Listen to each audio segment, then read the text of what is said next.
The morning sun cast long shadows across the Terran colonial outpost on Kepler 442b as Administrator Sarah Chen reviewed the weekly supply reports. The settlement of New Shanghai had grown to 70,000 souls over the past 15 years, a testament to human determination and ingenuity. Families had built lives here. Children had been born under alien stars, and the colony had become a beacon of hope for humanity's expansion into the galaxy. Chen paused at her office window, watching children play in the central plaza, while their parents tended to vertical farms and atmospheric processors. The sight never failed to fill her with pride. These people had left everything behind on Earth to build something new, something better. They were farmers, engineers, teachers, and dreamers who had transformed a barren world into a thriving community. The communication array crackled to life, interrupting her thoughts. "Administrator Chen, we have incoming vessels on long-range sensors," reported Communications Officer Martinez from the command center. "Configuration unknown, but they're big, really big." Chen frowned and made her way to the command center, her boots echoing in the corridors. The colonists had expected this day might come. Earth's expansion into what the galactic community called reserved space had not gone unnoticed.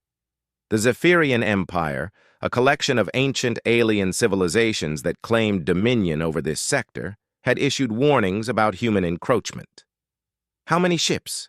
Chen asked, studying the holographic display that showed 12 massive vessels approaching their world. 12 dreadnoughts, Administrator. Each one is roughly 3 kilometers long. They'll be in orbit within 6 hours," Martinez replied, his voice tight with worry. Chen activated the colony-wide communication system. Her voice echoed through every building, every street, every home in New Shanghai. "Citizens, this is Administrator Chen. We have incoming vessels from the Zephyrian Empire. I want everyone to remain calm and continue with your daily activities. We are prepared for this situation." But even as she spoke those reassuring words, Chen knew the truth. They were not prepared for 12 dreadnoughts. The colony's defenses consisted of a few orbital defense platforms and some ground-based energy weapons designed more to deal with pirates than a full Imperial fleet. 6 hours later, the Zephyrian fleet hung in orbit like metallic storms against the starfield. The lead vessel, a massive ship covered in crystalline spires and pulsing with organic-looking bioluminescence, opened communication channels. The holographic image of Commander Vexthul materialized in the command center. The Zephyrian stood 3 meters tall, his chitinous exoskeleton gleaming with bioluminescent patterns that indicated high rank. His 4 arms moved with fluid grace as he spoke, his translator rendering his words in perfect English. "Humans of Kepler 442b," his voice resonated with authority. "You have violated Imperial space. Your species was warned to remain within your designated systems. You have chosen to ignore our warnings." Chen stepped forward, her chin raised defiantly. "Commander, we are peaceful colonists. We have harmed no one and violated no treaties. Earth has no formal agreement with the Zephyrian Empire regarding territorial boundaries." Vexithul's mandibles clicked in what might have been amusement. "Your ignorance of Imperial law is not grounds for clemency. You will surrender your colony and submit to Imperial justice, or face the consequences of your defiance." "We will not surrender our homes," Chen replied firmly. "These people have built lives here. This world is as much ours as anyone's." The Zephyrian commander's bioluminescent patterns shifted to deep red, a sign of anger. "Then you have chosen death. However, we are not without mercy. Your execution will serve as an example to other human colonies who might consider similar violations." The transmission cut abruptly, leaving the command center in stunned silence. Chen turned to her staff, seeing the fear in their eyes. "Send an immediate distress signal to Earth. Full spectrum, all frequencies. Tell them what's happening here." What the colonists didn't know was that Vexthul had already arranged for their message to be intercepted and broadcast across the galaxy. The Zephyrian Empire had learned that public executions were more effective when witnessed by the condemned species' entire population. Fear was a tool of control, and they intended to use it masterfully. On Earth, Admiral Rebecca Torres was reviewing fleet deployments in the Terran Defense Force headquarters when the signal arrived. The massive complex beneath the Rocky Mountains hummed with activity as officers and technicians monitored humanity's scattered colonies across dozens of star systems. "Admiral, Priority 1 distress signal from New Shanghai Colony," announced Lieutenant Commander Park, his face pale as he read the message. 12 Zephyrian dreadnoughts in orbit. They're demanding surrender."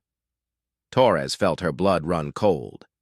She had fought pirates, rogue corporations, and even some minor alien raiders, but the Zephyrian Empire was different. They were one of the oldest spacefaring civilizations in the galaxy, with technology that surpassed human capabilities in many areas. "Relay that signal to every military command and colony in human space," Torres ordered, "and get me a direct line to Earth Defense Command." Within minutes, the distress signal was being broadcast across human space, but it was also being transmitted on frequencies the Zephyrians controlled. Soon, the message was reaching not just human colonies, but alien civilizations across the galaxy. The Empire wanted witnesses to their power. Back on Kepler 442b, the colonists watched in horror as the Zephyrian fleet began its attack. The orbital defense platforms lasted less than 5 minutes against the overwhelming firepower of the dreadnoughts. Brilliant streams of plasma and exotic energy weapons turned the metal structures into expanding clouds of superheated gas. Chen stood in the command center, watching their defenses crumble. "All civilian shelters are sealed?" she asked. "Affirmative, Administrator. All 70,000 colonists are in the underground bunkers," Martinez reported. But even as he spoke, they could see on the sensors that the Zephyrian weapons were designed to penetrate deep underground. This wasn't a military engagement, it was an extermination. The first bombardment began with surgical precision. The Zephyrians weren't interested in destroying the colony's infrastructure, which they might find useful later. Instead, they targeted the bunkers directly with weapons that could drill through kilometers of rock and metal. The death toll began almost immediately. Families huddled together in what they thought were safe shelters found themselves facing weapons that turned solid matter into plasma. The lucky ones died instantly. Others survived long enough to watch their loved ones perish before succumbing themselves. Administrator Chen remained at her post until the end, coordinating rescue efforts and trying to save as many lives as possible. When the command center finally took a direct hit, her last transmission was a simple message. "Remember us. Remember what they did here." The slaughter lasted exactly 1 hour. When it was over, 70,000 human beings were dead, and New Shanghai was a crater-pocked wasteland. The Zephyrian Empire had made their point with brutal efficiency. Commander Vexthul personally oversaw the broadcast of the colony's final moments, ensuring that every detail was captured and transmitted across the galaxy. The images were stark and horrifying, human families dying in underground shelters, children crying for parents who would never answer, and finally, the empty silence of a dead world. The broadcast reached Earth 18 hours later, carried by Zephyrian communication arrays that could transmit faster than human technology. In living rooms, offices, schools, and military bases across Earth, humanity watched their fellow humans being systematically murdered. The reaction was immediate and visceral. Protests erupted in major cities as people demanded action. The Terran Defense Force's recruitment centers were overwhelmed with volunteers. But most importantly, the broadcast reached a group of people who had been waiting their entire lives for a moment like this. In a classified facility beneath the Australian outback, General Marcus Kane received the transmission with grim satisfaction. He had been arguing for years that humanity needed to prepare for this exact scenario. The politicians had called him paranoid. The media had labeled him a warmonger, but now they would see that he had been right all along. Kane commanded the Terran Special Operations Division, humanity's most elite and secretive military unit. These weren't the polished soldiers who appeared at parades or the Marines who protected merchant vessels from pirates. These were the ones who did the jobs that others couldn't or wouldn't do. The TSD had been recruiting and training for 15 years, ever since first contact with alien civilizations had made it clear that humanity was not alone in the universe. They had studied every alien species, learned their weaknesses, and developed tactics specifically designed to fight enemies with superior technology. Now, as Kane watched the footage of New Shanghai's destruction for the 5th time, he felt the familiar cold fury that had made him so effective at his job. The Zephyrians had just made the biggest mistake in their long history. They had shown humanity exactly what they were capable of, and they had done it in a way that guaranteed retaliation. Kane activated his secure communication system and sent a message to every TSD unit commander across human space. Operation Prometheus is now active. All units report to designated staging areas immediately. We have a war to win. Within hours, sleeper cells that had been dormant for years began activating across the galaxy. Men and women who had spent years posing as merchants, diplomats, researchers, and tourists revealed their true identities and began carrying out missions they had memorized years ago. The Zephyrian Empire had spent centuries believing that their technological superiority made them invulnerable to primitive species like humanity. They were about to learn that technology wasn't everything, and that sometimes the most dangerous enemy was the one who had nothing left to lose. On distant worlds where Zephyrian colonies had stood for thousands of years, the first phase of humanity's response was already beginning. The TSD didn't believe in fair fights or honorable warfare. They believed in winning, whatever the cost. The 70,000 dead colonists of New Shanghai would not go unavenged. The Zephyrian Empire had broadcast their atrocity to the galaxy, believing it would demonstrate their power. Instead, they had just announced to every human being alive that the time for diplomacy was over. The war for humanity's survival was about to begin, and it would be unlike anything the galaxy had ever seen. The Zephyrians had superior ships and weapons, but humanity had something they lacked: the willingness to do whatever it took to protect their own. As the news of New Shanghai's fate spread across human space, a new chapter in galactic history was beginning. The prey species that the Zephyrians had thought to intimidate was about to become the most dangerous predator the universe had ever known. The Zephyrian High Council convened in their crystal cathedral orbiting their homeworld, confident that their demonstration on Kepler 442b had effectively ended human expansion into their territory. The 12 council members, each representing one of the ancient species that comprised the Empire, gathered around a holographic display showing the aftermath of New Shanghai's destruction. "The human infestation has been contained," declared Council Prime Zarketh, her serpentine form coiled around her ceremonial perch. "Their primitive species will now understand the consequences of defying imperial will."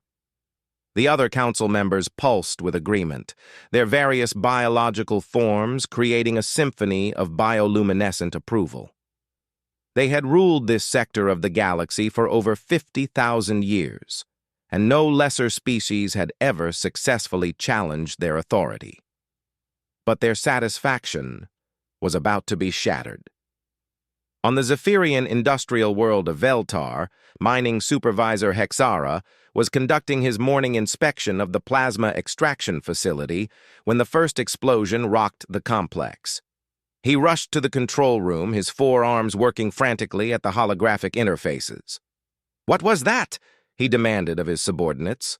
"Unknown, supervisor. The primary reactor just went critical for 3 seconds, then stabilized. "Our sensors show no external threats," replied Technician Morden. Hexara frowned. The humans had no ships in this system, no presence at all. This facility was deep in Imperial space, protected by automated defense networks that could destroy anything smaller than a battlecruiser. Then the lights went out. Emergency power kicked in moments later, bathing the facility in red warning lights. Hexara's communications array crackled with reports from across the planet. 17 industrial facilities had suffered similar accidents within the span of 10 minutes. What the Zephyrians didn't know was that humanity had been planning for this day for 15 years. The Terran Special Operations Division had spent years infiltrating Zephyrian space, not with ships or armies, but with individuals, single operators who could blend into alien populations, learn their systems, and wait. Captain Sarah Mitchell had been living on Veltar for 3 years, posing as a xenological researcher studying Zephyrian industrial processes. Her actual mission was to map every critical facility on the planet and prepare them for destruction when the order came. She had been one of the first TSD operatives to volunteer for deep cover assignments, knowing she might spend years away from home. The order had come 12 hours after the New Shanghai massacre, transmitted in a burst signal hidden within routine shipping communications. 5 words that meant everything. Prometheus is go. Execute Angel. Mitchell and 47 other TSD operatives across the Zephyrian Empire had spent the last day carrying out the most devastating sabotage campaign in galactic history. They didn't have ships or heavy weapons, but they had something the Zephyrians had never encountered: human ingenuity combined with absolute dedication to the mission. On the fortress world of Kethmar, Sergeant James Chen had been working as a maintenance technician in the primary shield generator facility. He had memorized every circuit, every power coupling, every security protocol. When the order came, he didn't hesitate. The Kethmar planetary shield was designed to protect the world from asteroid impacts and orbital bombardment. It was powered by a controlled black hole that generated more energy than most stars. Chen's job wasn't to destroy it. That was impossible with the tools he had available. His job was to make it fluctuate at exactly the wrong moment. As he worked in the depths of the facility, Chen thought about the families who had died on New Shanghai. 70,000 people, including children, murdered for the crime of wanting to build a better life. The Zephyrians had broadcast their deaths across the galaxy, believing it would demonstrate their power. Instead, it had sealed their fate. The shield fluctuation lasted only 2.7 seconds, barely enough time to register on most sensors, but it was exactly what the TSD strike team needed. 3 stealth ships that had been waiting in the outer system for months suddenly had a window, and they took it. The ships weren't carrying conventional weapons. Instead, they were loaded with humanity's most classified technology. Nanite swarms designed specifically to target Zephyrian biology and technology. The Terran Defense Force had been developing these weapons since first contact, hoping they would never be needed. The nanites were released into Kethmar's atmosphere during the shield fluctuation. They were designed to remain dormant for exactly 72 hours, long enough to spread across the entire planet through natural air currents. Then, they would activate simultaneously. While this was happening, similar operations were being carried out across 17 Zephyrian worlds. The Empire's greatest strength, their vast territory and numerous colonies, was becoming their greatest weakness. They had grown complacent over the millennia, never imagining that a species they considered primitive could strike at the heart of their civilization. On the diplomatic world of Nexus Prime, Ambassador Lisa Park had been conducting cultural exchange programs for 2 years. Her cover was perfect. She genuinely was a xenologist, and her research into Zephyrian society was groundbreaking. What her Zephyrian colleagues didn't know was that her research was being used to identify the most effective ways to destabilize their social structure. Park's mission was different from the industrial saboteurs. Her job was to plant information that would cause political chaos within the Empire. She had identified 17 key rivalries between different Zephyrian species and had spent months carefully crafting evidence that would make each faction believe the others were planning betrayals. The documents she released into the Zephyrian communication network appeared to be intercepted military communications between different species' war fleets. Each document suggested that other factions were preparing to seize power in the Empire while the primary fleet was away dealing with the human problem. Within hours, the Zephyrian High Council was in chaos. Accusations flew between the member species, each demanding explanations from the others. Ancient suspicions that had been buried for millennia suddenly resurfaced. The unified command structure that had made the Empire so effective began to crack. But the real blow was yet to come. Deep in the Zephyrian Naval Academy on their homeworld, Commander Jack Harrison had been teaching primitive warfare tactics to young Zephyrian officers. His cover was that he was a reformed human military officer who had seen the futility of resisting the Empire and wanted to help them understand human psychology. Harrison's real mission was the most ambitious of all the TSD operations. He had been tasked with gaining access to the Empire's central military database and planting a virus that would activate during their next major engagement. The virus wouldn't destroy their ships immediately. That would be too obvious. Instead, it would subtly alter their tactical calculations, making their weapons less accurate and their shields less effective. For 3 years, Harrison had played the role of the reformed human, sharing carefully edited information about human military doctrine while secretly mapping every system in the Zephyrian network. The virus he finally uploaded was a masterpiece of engineering designed to look like a minor software glitch that would only be noticed after it was too late. The 72-hour countdown to Phase 2 had begun. Back on Earth, General Kane watched the reports coming in from across Zephyrian space. 17 worlds were reporting industrial accidents. The Empire's political structure was showing signs of strain. Their military database had been compromised, but this was just the beginning. "Sir, all deep cover assets have reported successful mission completion," announced Colonel Rodriguez, Kane's chief of staff. "Phase 2 assets are in position and awaiting orders." Kane nodded grimly. Phase 1 had been about demonstrating that humanity could strike anywhere in Zephyrian space. Phase 2 would be about making them pay for every human life lost on New Shanghai. "Activate Ghost Protocol," Kane ordered. "I want every sleeper asset we have to reveal themselves simultaneously. The Zephyrians think they know what they're dealing with. Time to show them they're wrong." Ghost Protocol was the TSD's final contingency plan. For 15 years, they had been placing operatives in key positions throughout the galaxy, not just in Zephyrian space, but among their allies and trading partners. These weren't just saboteurs or spies. They were assassins, terrorists, and psychological warfare specialists who had been waiting for the order to reveal humanity's true capabilities. The message went out across human space in a burst transmission that would reach every TSD asset within 6 hours. The countdown to the galaxy's introduction to human warfare was about to begin.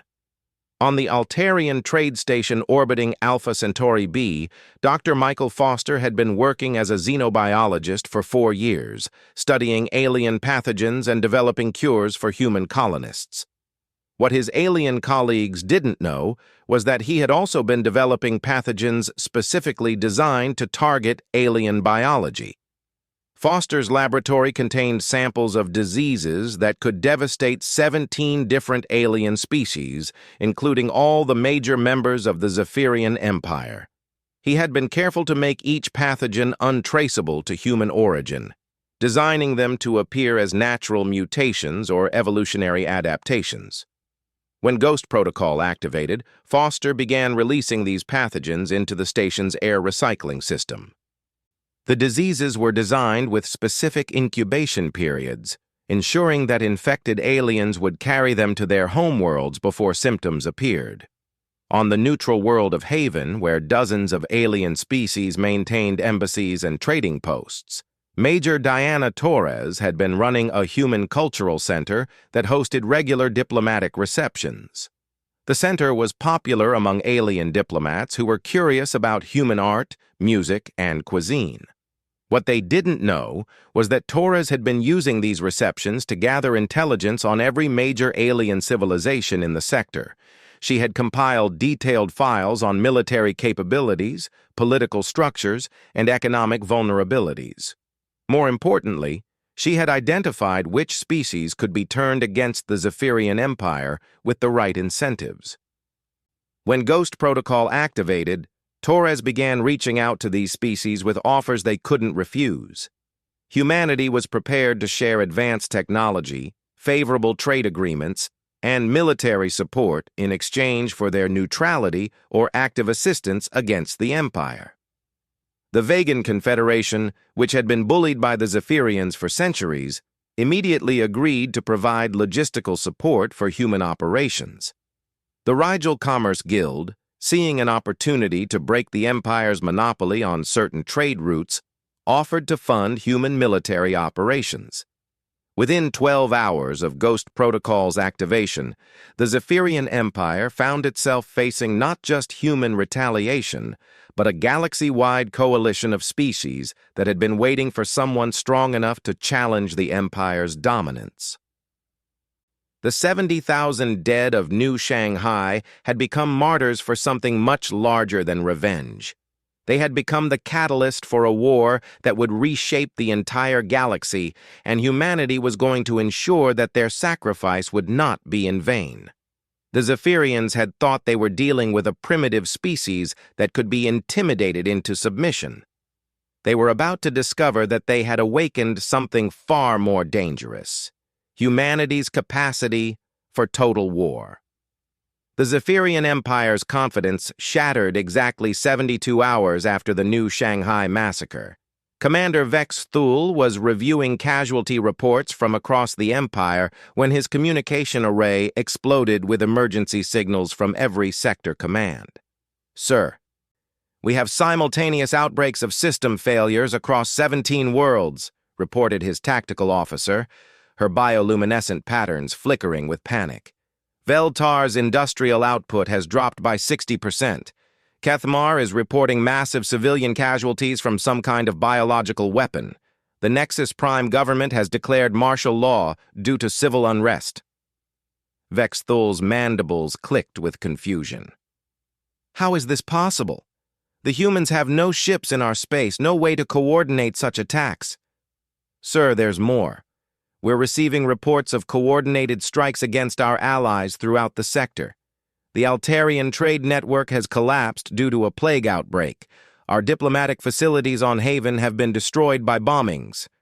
7 species have formally withdrawn from our alliance network." For the first time in his 3-century military career, Vex Thule felt something he had never experienced before: fear. Not fear of death in battle, which was honorable, but fear of an enemy he didn't understand. The humans had somehow struck at the heart of the Empire without using a single warship. What he didn't know was that Phase 3 was about to begin. General Kane stood in the command center beneath the Rocky Mountains, watching holographic displays that showed the destruction unfolding across Zephyrian space. The industrial sabotage had crippled their war production. The biological weapons had killed millions of civilians. The political manipulation had fractured their alliance network. "Sir, all Phase 2 objectives have been achieved," reported Colonel Rodriguez. "Zephyrian military production is down 78%. Their fleet is being recalled from forward positions to deal with civil unrest. Intelligence reports indicate their High Council is considering fragmenting back into separate species alliances." Kane nodded with satisfaction, but his expression remained grim. "Excellent. Now we show them what human warfare really looks like. Activate the Iron Legion." The Iron Legion was humanity's secret weapon. kept hidden for 15 years in preparation for exactly this scenario. While the galaxy believed that humans were technologically inferior to most alien species, the truth was very different.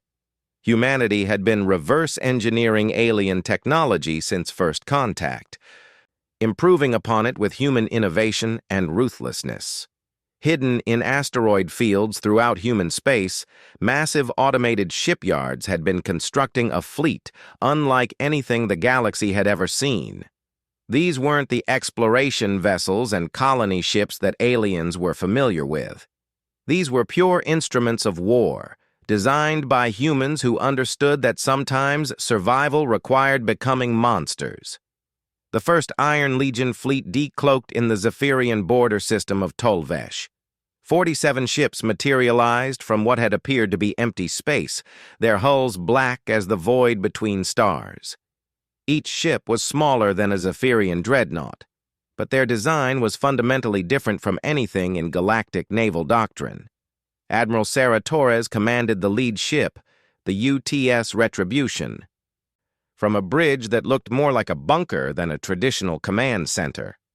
Every surface was armored. Every system had multiple redundancies. The ship had been built not for exploration or trade, but for the complete destruction of enemy forces. "Admiral, Zephyrian Border Patrol is hailing us," reported Communications Officer Park. "They're demanding we identify ourselves and explain our presence in Imperial space." Torres smiled coldly. "Open a channel. Let's give them their answer." The holographic image of the Zephyrian patrol captain appeared on the bridge. His bioluminescent patterns showed confusion and growing alarm as he took in the alien design of the human bridge. "Unknown vessels, you are in violation of Imperial space. Identify yourselves immediately or face the consequences," he declared. Torres leaned forward in her command chair. "I am Admiral Sarah Torres of the Terran Defense Force. We are here to collect a debt. You murdered 70,000 of our people on Kepler 442b. We have come to balance the scales." The Zephyrian captain's patterns shifted to aggressive red. "Impossible! Primitive human technology cannot penetrate our border defenses. You will surrender immediately or be destroyed." "You're welcome to try," Torres replied, then cut the transmission. What followed was the most one-sided engagement in galactic military history. The Zephyrian patrol consisted of 6 heavy cruisers, each armed with plasma cannons and quantum torpedoes that could vaporize asteroids. They had never lost a battle against any species in the sector. The human ships didn't return fire immediately. Instead, they released clouds of what appeared to be metallic dust. The Zephyrian sensors couldn't identify the substance, but their tactical computers dismissed it as some kind of primitive chaff designed to confuse targeting systems. They were wrong. The metallic dust was actually billions of microscopic robots, each one programmed with detailed knowledge of Zephyrian ship design. The nanites swarmed over the alien vessels, finding every weakness in their armor, every flaw in their shields, every vulnerability in their systems. Within minutes, the Zephyrian ships were completely infested. The nanites disabled their weapons, disrupted their life support, and turned their own systems against them. The proud cruisers that had dominated this sector for centuries became floating coffins in less than 10 minutes. Admiral Torres watched the destruction with cold satisfaction. "Signal the fleet, move to Phase 4. I want every Zephyrian military installation in this sector reduced to scrap within the next 6 hours." But the Iron Legion's mission wasn't just military destruction. Each human ship carried specialized teams trained for a very specific purpose: the complete eradication of Zephyrian command structure. Captain Maria Santos led a boarding party onto the disabled Zephyrian flagship. Her team moved through the ship's corridors with mechanical precision, their powered armor allowing them to operate in the toxic atmosphere the nanites had created. They weren't interested in prisoners or intelligence gathering. They found the surviving Zephyrian crew huddled in emergency shelters, their bioluminescent patterns dim with fear and oxygen deprivation. Santos activated her external speakers, her voice echoing through the ship's emergency communication system. "Attention, Zephyrian survivors. I am Captain Maria Santos of the Terran Special Forces. Your empire murdered 70,000 innocent civilians and broadcast their deaths across the galaxy. We are here to ensure that every being in the universe understands the consequences of harming human civilians." The Zephyrian captain, barely conscious from the toxic atmosphere, managed to activate his personal communicator. What do you want from us?" Santos knelt beside him, her helmet's external cameras recording everything for later broadcast. "We want you to send a message to your High Council. Tell them that this is just the beginning. Tell them that we know the location of every Zephyrian world, every military base, every government facility. Tell them that we are coming for all of them." "You cannot win," the captain gasped. "The Empire has thousands of ships, millions of soldiers. You are just one species." Santos stood and activated a holographic display showing the current status of Zephyrian space. Industrial worlds burning. Trade networks collapsed. Civilian populations fleeing plague-infected systems. Military fleets recalled from forward positions to deal with internal rebellions. "Look around you, Captain. We've already won. Your empire is finished. The only question now is how many of your people die before your leaders accept reality." The message was broadcast across Zephyrian space within hours. Carried by the same communication networks the Empire had used to terrorize humanity. But this time, the roles were reversed. Now it was the Zephyrians who watched in horror as their military forces were systematically destroyed by an enemy they had underestimated. The Iron Legion fleets moved through Zephyrian space like a plague, destroying everything they encountered. But they weren't random raiders. Each target was carefully chosen for maximum psychological impact. Military academies where young Zephyrians learned to serve the Empire. Government facilities where policy was made. Communication arrays that connected the far-flung Imperial territories. Within 1 week, the Zephyrian Empire had effectively ceased to exist as a functioning government. Their military was scattered and demoralized. Their civilian population was fleeing to neutral systems. Their alliance network had completely collapsed. But humanity wasn't finished. General Kane had one final message to deliver to the galaxy. Standing before a collection of cameras in the TDF headquarters, he prepared to address every species in known space. Behind him, holographic displays showed the complete destruction of Zephyrian military power. "Citizens of the galaxy," Kane began, his voice carrying the authority of someone who had just demonstrated humanity's true capabilities. 3 weeks ago, the Zephyrian Empire murdered 70,000 innocent human civilians and broadcast their deaths as a warning to our species. They believed that their technological superiority made them invulnerable to retaliation. The display behind him shifted to show footage from the destroyed Zephyrian fleets. They were wrong. Humanity is not the primitive species you believed us to be.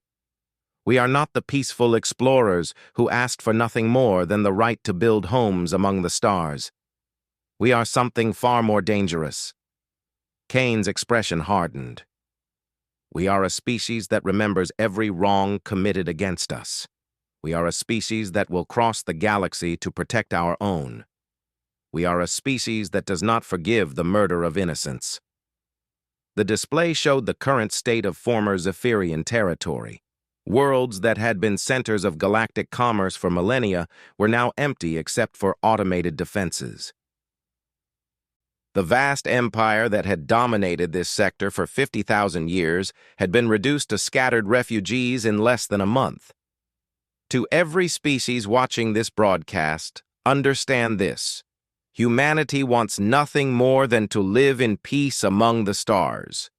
We will trade with you, learn from you, and share the wonders of the universe with you. But if you threaten our civilians, if you attack our colonies, if you believe that you can intimidate us into submission, You will discover what the Zephyrian Empire learned too late.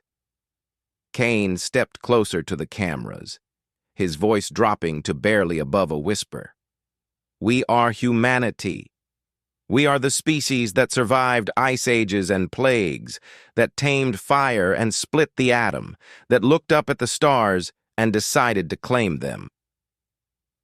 We are the children of a world that tried to kill us every day for 1,000,000 years, and we are still here. The 70,000 souls who died on New Shanghai have been avenged. Their sacrifice has bought security for every human being in the galaxy, and their memory will remind us that the price of peace is eternal vigilance. The broadcast ended, leaving the galaxy in stunned silence. The message was clear. Humanity was no longer the junior partner in galactic civilization. They were now the apex predator, and every other species would need to adjust their behavior accordingly. In the weeks that followed, the transformation of galactic politics was complete. Species that had been neutral or hostile to humanity suddenly sought diplomatic relations. Trade agreements that had been stalled for years were signed overnight. The aggressive expansion policies of several alien empires were quietly abandoned. The Zephyrian Empire had intended to make an example of New Shanghai. Instead, they had created a legend that would be remembered for millennia. The day humanity showed the galaxy that some species were too dangerous to provoke. And in the ruins of Kepler 442b, a simple monument was erected by human engineers. It bore the names of all 70,000 colonists who had died there, and a single inscription. They died as humans. They will be remembered as heroes. Their sacrifice made the galaxy safe for our children.